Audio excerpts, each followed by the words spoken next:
இச்சை, விருப்பம், பேரவா இவை அனைத்தும் மனிதனை வேரோடு சாய்க்க வல்லவை, சக்தி வாய்ந்தவை. மனித வாழ்வில் அடங்கியது யாதென எவரேனும் வினவினால் அதற்கான தம் விடை யாது? சற்றே சிந்தியுங்கள்.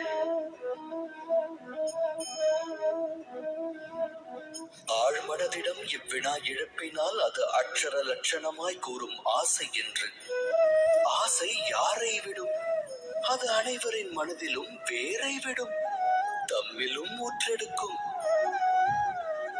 8 திக்கையும் வென்றவர் உண்டு, விண்ணையும் மண்ணையும் ஆண்டவர் உண்டு.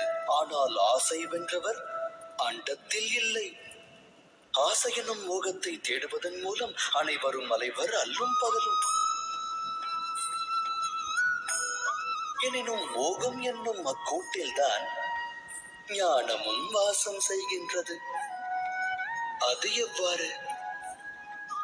துளிர்விடும் மானிட ஆசைகளுக்கு பக்குவம் அளிக்க ஞானம் என்னும் ஒளி கீற்றானது மானிடனது இதயத்திற்குள் பிரவேசிக்கின்றது.